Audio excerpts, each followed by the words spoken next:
और गंदगी हट जाए। इससे हमें असली हालत साफ दिखाई देगी। अब बारी है पॉलिशिंग की। हल्के ग्रिड से शुरुआत करेंगे और फिर धीरे धीरे स्मूथ फिनिश देंगे। ध्यान रखें कि हम इसका ऐतिहासिक लुक पूरी तरह हटाना नहीं चाहते, बस जंग और खुरदरापन कम करना चाहते हैं।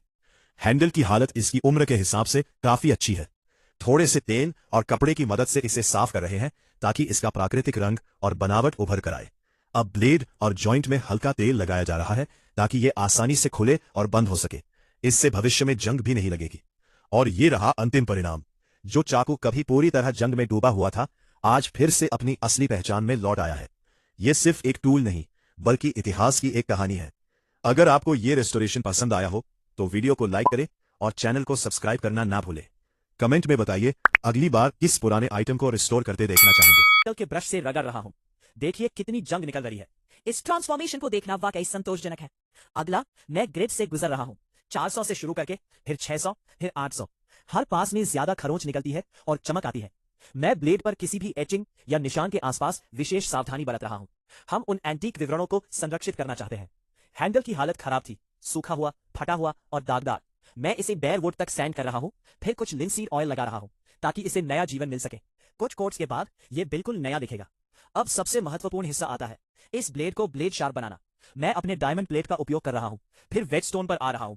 इस क्लीवर में एक अच्छा मोटा ब्लेड है, इसलिए हम कॉन्वेक्स एज के लिए जा रहे हैं। इसे टेस्ट करते हैं। ओह हाँ, ये गाजर को मक्खन की तरह काट रहा है। क्या ट्रांसफॉर्मेशन है ना? एक जंग से भरे भुला दिए गए टूल से एक सुंदर कार्यात्मक क्लीवर तक। इसीलिए मैं एंटीक किचनवेयर को रिस्टोर करना पसंद करता हूं।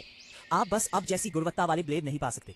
अगर आपको ये रिस्टोरेशन पसंद आया तो लाइक और सब्सक्राइब करना ना भूलें।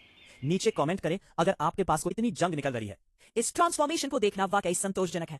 अगला मैं ग्रिड से गुजर रहा हूं। 400 से शुरू करके फिर 600 फिर 800। हर पास में ज्यादा खरोंच निकलती है और चमक आती है। मैं ब्लेड पर किसी भी एचिंग या निशान के आसपास विशेष सावधानी बरत रहा हूं। हम उन एंटीक विवरणों को संरक्षित करना चाहते हैं।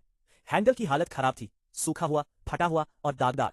मैं इसे बेयर वुड तक सैंड कर रहा हूं, फिर कुछ लिंसीड ऑयल लगा रहा हूं ताकि इसे नया जीवन मिल सके। कुछ कोट्स के बाद यह बिल्कुल नया दिखेगा। अब सबसे महत्वपूर्ण हिस्सा आता है, इस ब्लेड को ब्लेड शार्प बनाना। मैं अपने डायमंड प्लेट का उपयोग कर रहा हूं, फिर वेटस्टोन पर आ रहा हूं। इस क्लीवर में एक अच्छा मोटा ब्लेड है, इसलिए हम कॉन्वेक्स एज के लिए जा रहे हैं। इसे टेस्ट करते हैं। ओह हाँ, ये गाजर को मक्खन की तरह काट रहा है।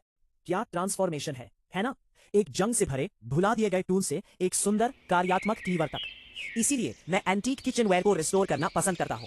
आप बस अब जैसी गुणवत्ता वाले ब्लेड नहीं पा सकते। अगर आपको ये रिस्टोरेशन पसंद आया तो लाइक और सब्सक्राइब करना ना भूलें।